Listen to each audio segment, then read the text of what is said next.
Hi, welcome to the channel. This is Beyond Authentic, where we go beyond the mundane to tell you all about authentic witchcraft. I am here. Hello. I wanted to do another tarot video. I am going to do some various videos looking at my collection of tarot cards, some of the decks that you will have seen, some of the decks you might not have seen, and basically going through some of my favorite decks. But today is a new deck. So this is a deck that has literally only turned up yesterday. All I've done so far is flick through them because I didn't have the willpower to not look at them. So sorry about that. I should have done a look through on camera, but this is the Star Spinner Tarot. So I've been looking for an LGBTQIA+ deck that kind of represents me as a trans woman, but also kind of just is a little more open to the people that I might be reading for. Now, I have also got my eye on the Pride deck. Now, the reason I haven't plumped for that yet is because it's a collaborative deck made from lots of different artists, and there's something about that that doesn't quite gel with me. It just feels a little bit off. Some of the images don't seem to tally with some of the other ones, and I'm not quite sure yet whether that's a deck I'm going to invest in. But I saw this on Amazon and I kind of looked at it and I saw the pictures that were sort of on the advert, and I thought, you know what, it looks really nice. So I decided to plump for it. I bought it on Amazon. It turned up yesterday, and yeah, as I say, I have flicked through it. So this is how the box arrives. It's a beautiful box. It's an absolutely stunning box. So this is made by Chronicles Books, or Chronicle Books, I should say. The details are there. I will put the link down in the description box, and I will put all the details on the screen just coming up here as well. Now, you may well see here, it's $24.99. $24.95 US dollars, $21.99 in the UK, it says. However, I think I picked this up for about £16. So do check it out. I love the fact that it's got this iridescent kind of sheen to it. By the way, if you can hear crunching in the background, the dogs are just eating some bones. But if you look here, it's an 81 card deck, an 81 card tarot deck. Interesting, but I love this iridescent, almost holographic, but it is iridescent kind of sheen to it in the rainbow colors, because it does just give that more rainbow, which is why I opted for the rainbow altar sheet today. This is the altar cloth that Renata of the Craft sent me, so thank you again, Renata. So yes, let's get it open then. It's got a magnetic closure on the box, which I absolutely love. This is a really good quality box, and then when you open it up, there's a little ribbon here which kind of holds all the cards, but also this portion of it, I don't know whether you can see, this is actually kind of a bit thicker, and this slots directly into there, which holds the box it holds that shut and fits very firmly, and basically means that although the cards rattle, the lid is never going to open because this fits into this. It's absolutely beautiful. So that's the first sort of sneaky peek of the imagery. And this is our first card, the Fool. So I'll get the box, I'll get everything out. So that's what the box looks like. It is stunning. Even the inside of the box is printed with the same image that's on the back of the cards, which I will show you in just a second. So I'm going to pop the box there. It comes with a really nice little booklet. This is more than just the little sort of white booklet that you often get. Each one of these, the Major Arcana cards, has their picture and then a little paragraph both with the upright and the reverse meaning.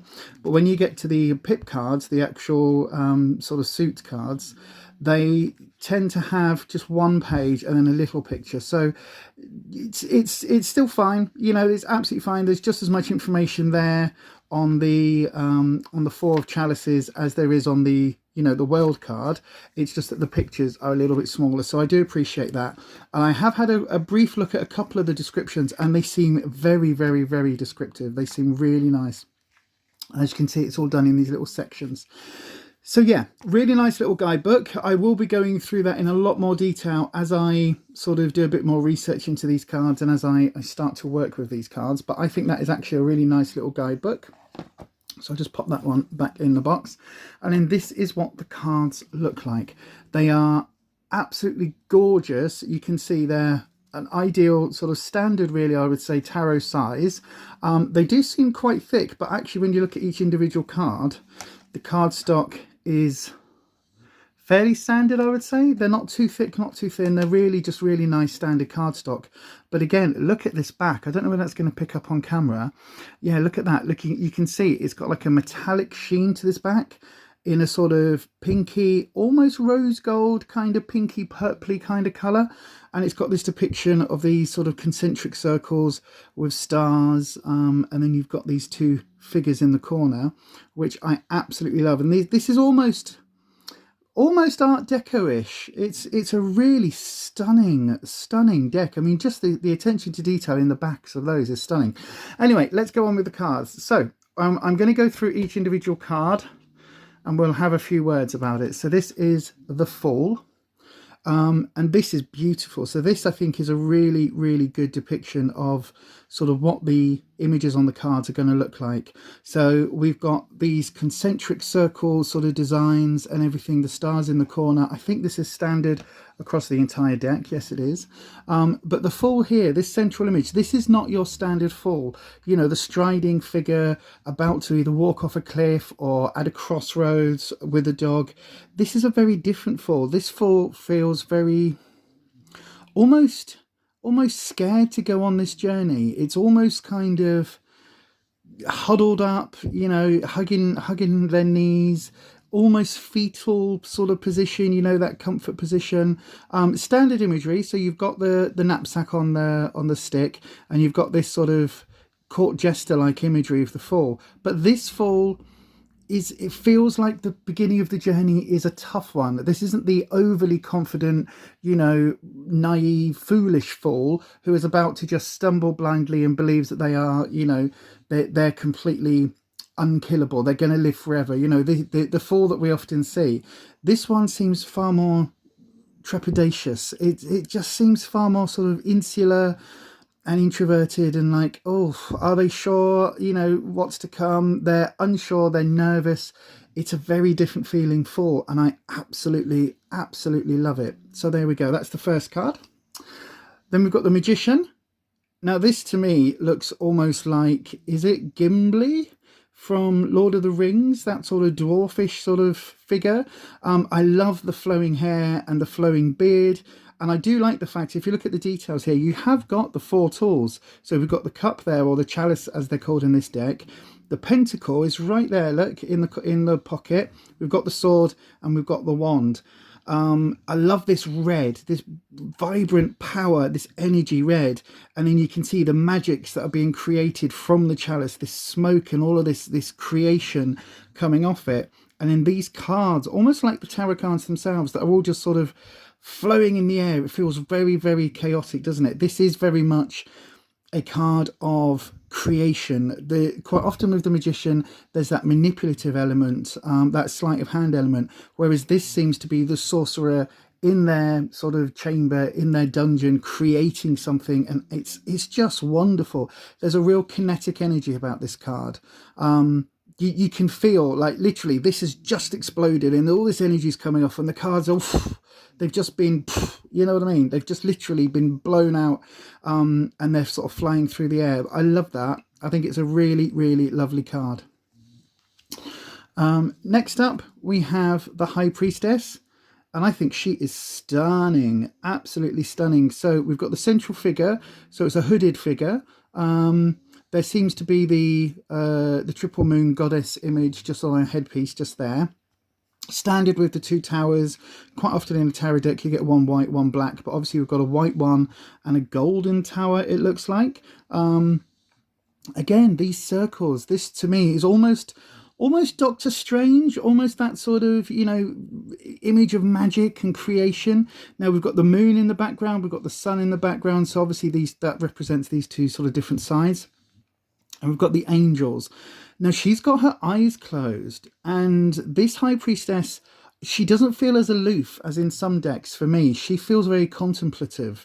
She feels like she's kind of, you know, she's just about to decide what's going to happen with the fates and things. She feels very much in tune with nature and with the energies. She just feels really just magical. She really does. Now this next card is one of my favorite cards of the tarot deck, and it's the Empress. This Empress is very different to the sort of standard Rider-Waite imagery, and I absolutely love her. So the Empress for me is all about abundance, it's all about wealth, it's all about nurturing, and this isn't just sort of having a lot of money, this is about caring and having that real deep maternal aspect. Now I love the fact that we've got the wheat sheaf here, almost like it's her staff, and I absolutely love that. But I love this jewelry, which is kind of like gold jewelry, and these stars that almost look like her earrings, and it's just, this just looks like she's got power and she's got money, and she is just sort of, she feels opulent somehow. And all of these wheat sheafs, in a lot of depictions, the wheat is representative of abundance because, you know, it's what makes bread. But I think she is absolutely stunning, and absolutely gorgeous Empress.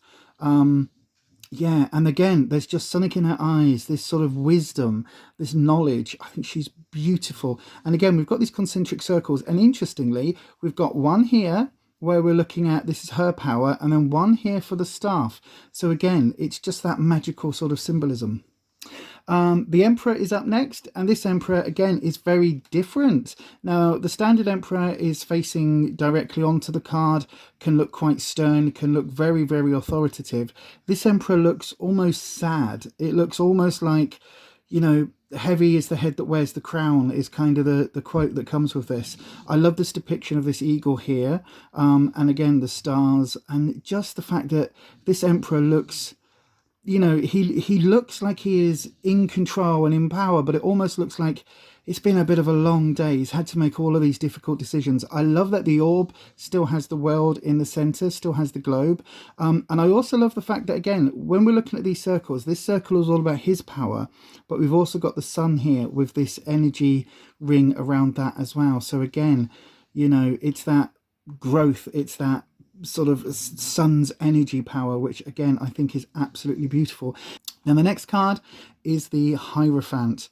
Now this is quite often seen as the Pope. It's very normally overtly religious, very sort of Christianized religion.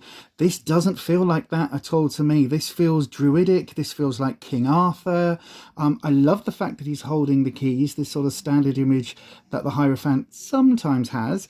So I absolutely adore that, but he's passing judgment. He's like, he is the Holy One. This is Merlin, this is Arthur, this is sort of that ancient knowledge coming through. And again, these concentric circles, how many stars have we got? 1, 2, 3, 4, 5, 6, 7, 8. So we've got 8 stars. Actually, look, there's the 9th there. So interesting. In a lot of depictions, you'll find 7 stars representing the 7 planets, the sort of celestial bodies that we can see from our Earth, and then you'll see depictions of the sun and the moon sort of added in as well. So we've got 7 there, potentially an 8th there, and potentially a 9th there. So that's really interesting. I wonder if that's, I haven't checked the other cards, but I wonder if that's going to be popping up again. Anyway, love that one. And then this is one of the reasons why I bought this deck. Okay, so the next card, as we know, is the Lovers. We've got 2 what look to be male figures, male-bodied figures here.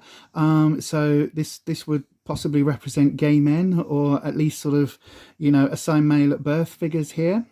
We've got a figure here which looks more feminine, and a figure here that looks possibly more masculine. Again, gender undetermined. So both of these figures could be any gender, all gender, or no gender. I absolutely love that. And I love the fact there's almost a throuple kind of going on with this 3rd image in the background. So I love this as kind of like a non-binary type image.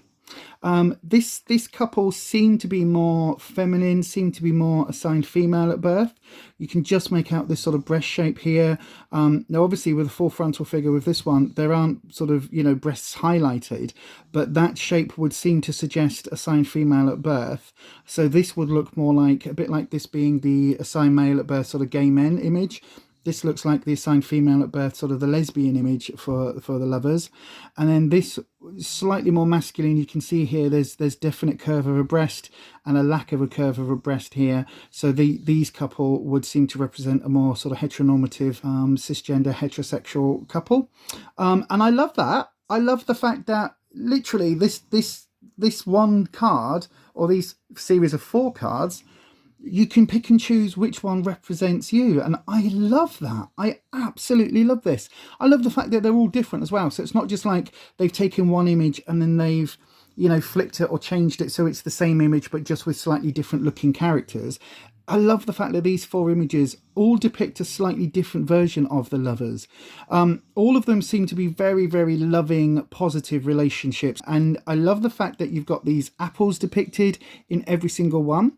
So you've got this Garden of Eden image. This one doesn't have the apples, but it does have this blossom tree. So again, you've got this sort of Eden image going on. I just think it's absolutely beautiful. I think all of these cards are absolutely beautiful.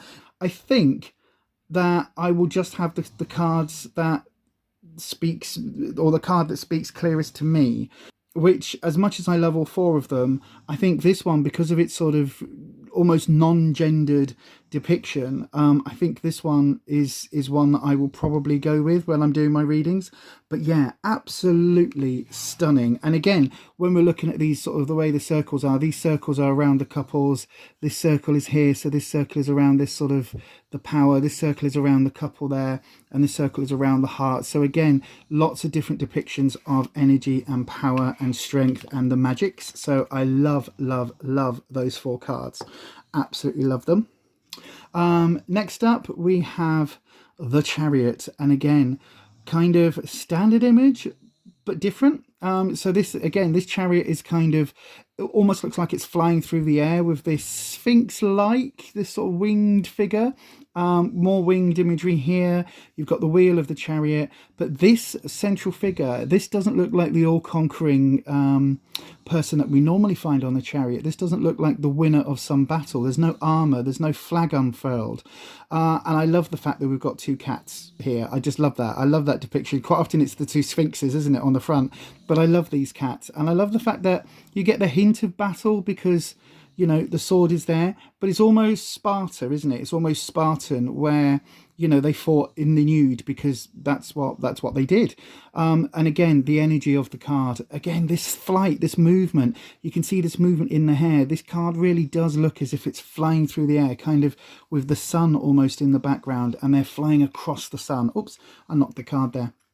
Now this next card, oh my God, this is so stunning. This is Fortitude. That's the dog snoring in the background. Apologies. You can see them in their bed there, look. Hello. Hello.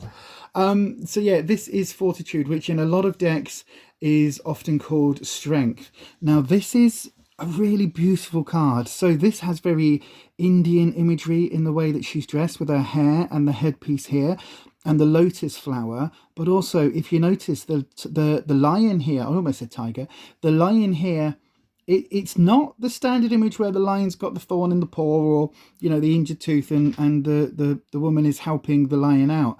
This is almost like a spirit animal. This is talking about the inner strength of this character.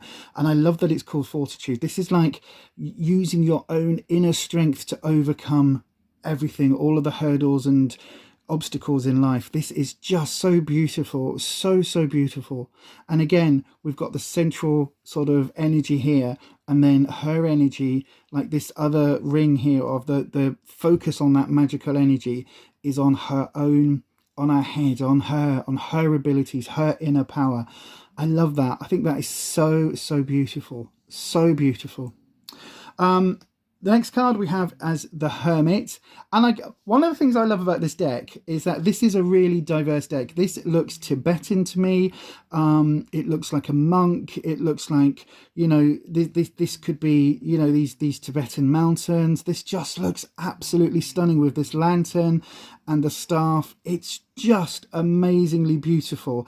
Now, this is the lantern of, you know, the light of wisdom lighting the way.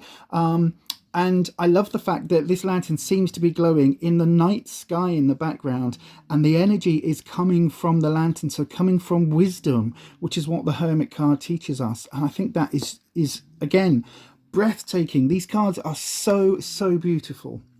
The next one, Wheel of Fortune, or in this case, the Wheel of Fate.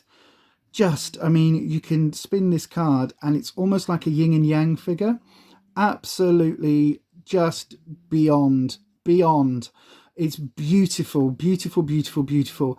I love the fact that you've got sort of the wings almost of these figures, but then there's multiple wings as it goes round. I love all of these eyes, which are emblematic of the evil eye, so protecting against the evil eye. But again, it's also about wisdom. It's also about, you know, looking at opportunities. So this is talking about our destiny. This is talking about all of the opportunities that we have in life. And I just think that's just stunning. It's just stunning.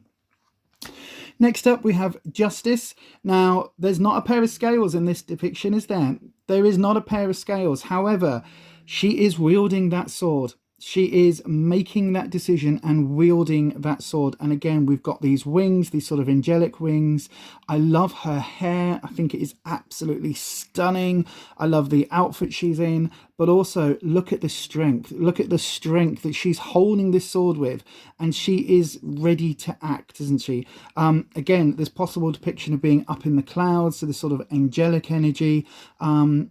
I just think she's beautiful. She does have her eyes closed, so maybe this is a slight nod to the depiction of Justice where she's blindfolded. So she does have her eyes closed here, so maybe that's that. But again, these concentric circles here for the energy around her, but also the larger one is around her decision making and just her as a person. But the central one here, look, around her head, absolutely stunning, stunning, stunning. Just beautiful, beautiful, beautiful deck. The Hanged Man, again, it's just beautiful, isn't it? This looks like a nighttime image because of the black background.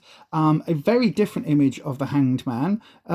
If we turn him upright, sort of very dapper. Almost again like a circus performer, like a tumbler in the circus. But again, absolutely love this. No depiction of the runes or anything like that, but you do have this sort of very, very standard sort of shape to the Hangman.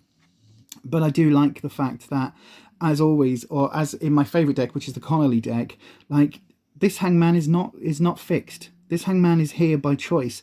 There's no binds on his feet. There's nothing tying him into place. He's here by choice. And again, this apple tree, this Garden of Eden kind of image. And again, when we're looking at these concentric circles as to where the power lies sort of within the will of the Hangman. Absolutely beautiful. Now this one, I've got to say, when I've got all the feels again. When I first looked at this, I was completely taken aback and lost for words. This is the Death card. And again, I'm getting all the feels now. I think this card is absolutely beautiful, depicting Lady Death. So you've got the cloak here. You've got the entire universe in Death's cloak. So basically saying that the entire universe is in a state of entropy. Everything dies. Everything that ever lives will eventually die. So I love that sort of universal element there in the background. And then Death is holding this child, and the child is a child of innocence, possibly a cherub, because we've got the wings there, so possibly a child that has passed. But just for me, this represents new life, because again, for me, the Death card is always talking about transformation, transition, you know, the end of one chapter, beginning of the next. And this is really saying that, look, for, you know, all of this death and the whole universe is going to die, but look, there is always new life that comes with it. And then we've got these imagery of these butterflies that the baby seems to be kind of reaching out to. And then on top of that, as if that wasn't enough imagery, we've got that appears to me to be poppies, which again has the World War I sort of connotation of poppies and that very sort of strong element linking that in. Again, I just think it's stunning. Absolutely breathtaking. And interestingly, we've got the concentric circles here going around Death itself, and then the other ones are going around this bunch of poppies. And I just think that is so beautiful, so beautiful. Such a unique depiction of Death. Absolutely stunning. I could sit and talk about this one card for hours. I think it is just breathtaking. Absolutely amazing. And I don't know whether you can tell, I'm slightly welling up just looking at it. Okay, the next card is Temperance. I love the fact we've got a gender flip. So in quite often in most depictions of Temperance, we have the female angelic figure pouring the two waters and, you know, being all peaceful and lovely. And this time we have what looks like to be a more masculinized figure. This looks like a male. This looks like somebody assigned male at birth. The crown isn't actually being worn here, but we've got these triangles, which are elemental sort of images in the background. I think these are lilies, which I think is, you know, we've got peace lilies and things. I mean, that definitely looks to me like that's what they are. But interestingly, the circles aren't around the central figure. So this is about the peace on earth. This is about bringing that patience to earth rather than the central figure itself. That I think is beautiful. I mean, there is like the one circle here you can see in the background, but these two are kind of on the feet. So it's about keeping your feet on the ground, and obviously the angelic image. But I just think, again, absolutely stunning. And I love the fact that this water is so vividly blue against this sort of primarily sort of pink and peachy and sort of this purpley type grey figure in the background. Love, love, love it. Now this next one is just cheeky. The devil is cheeky. This looks like it could be, this could be a very interesting party for adults, couldn't it? This devil just looks like, you know, they absolutely know what is going on. They know that they've got a nice little bubble butt. They're like, do you want to follow me? Let's just go. We're just going to go over here. Don't worry about these two people that are chained up in the background. No, they're having fun. Don't worry about those. Just come with me. And it's got that Lucifer element, the fallen angel with the wings. Again, I love the concentric circles are here, but they're sort of, it's really in the background. And these concentric circles are all around the power. Look, this devil knows that they're a sexy beast, don't they? Like, just look at this smile on this Sahar smile. It's like, hi, oh, what, me?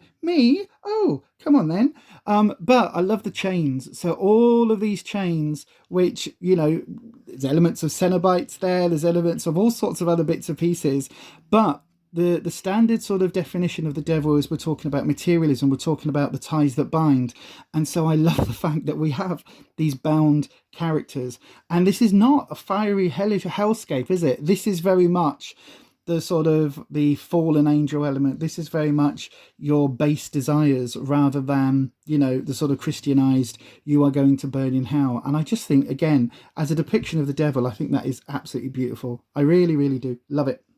Next up, we have the tower. Again, look at where the circles are. The circles are all around the central tower figure. We've got one here for potentially the sun, but look at this. Look, the shot from arguably the lightning strike from the gods. We've got the crown being tipped off, so this is that power element, authority element, and then everything you've built up being flamed and burning. And then you've got the lava flow coming down here, coming down the mountain, with all of these cards, again, these depictions of, I don't know what these cards represent. I will have to have a look. They could be knowledge, it could be scrolls, it could be the tarot itself, but again, it's very similar to that magician card, isn't it? Love it. Love, love, love, love, love, love. Next up, we have the star. Again, look at the water carrier. Is this Aquarius, I think? And we've got this bird here. 1, 2, 3, 4, 5, 6, 7, 8. 8 main stars here. I'm not sure why we've got 8. I'm going to have to do a little bit of research on the book for this. But yeah, again, absolutely beautiful. Like, just the central star here being sort of at the crown chakra point, the concentric circles kind of following that point. Again, just beautiful. Absolutely beautiful. The moon next. Now, this to me looks very anime. This looks very anime. I'm not an anime fan. There's probably, I don't know, like Sailor Moon elements to it or something. I think that's sort of what this... Is that what this is? Where it's got this hairstyle? I'm sure I've seen it before. I don't watch anime anymore. You know, unfortunately, my anime days kind of ended with Akira and Ghost in the Shell. So, yeah, which is more years ago than I care to admit to right now.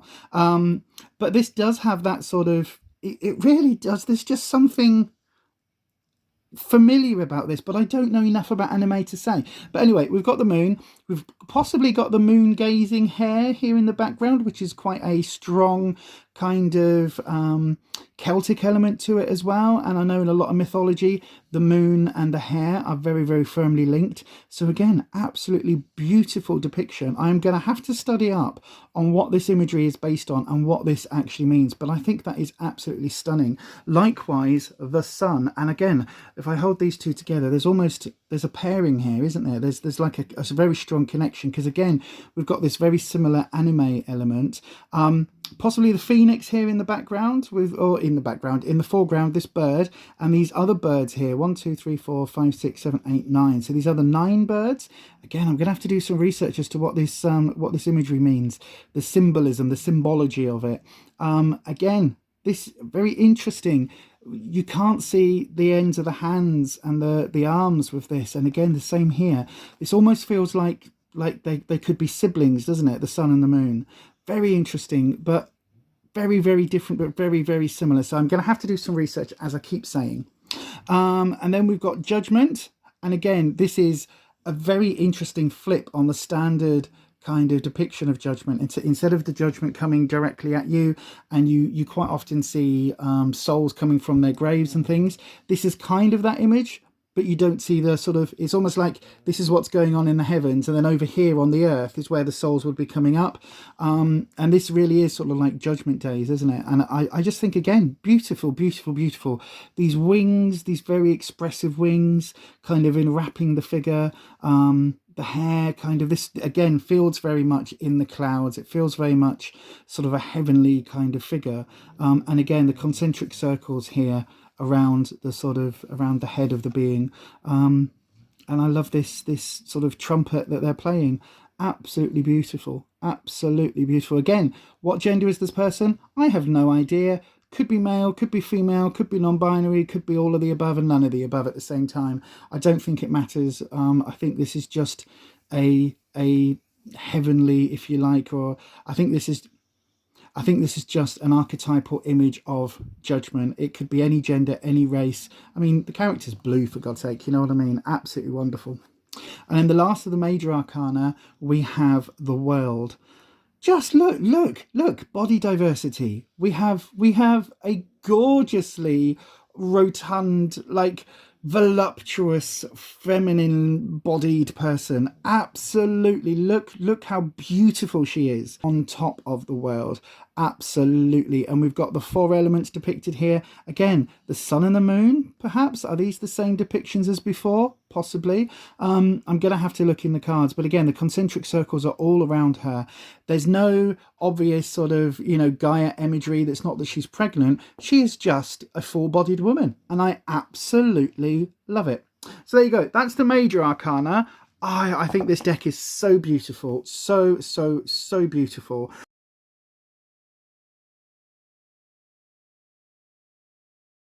But do let me know all your thoughts and feelings down in the comment section, as I say. I'll also put a link to where you can get this if you want to get this deck for yourself.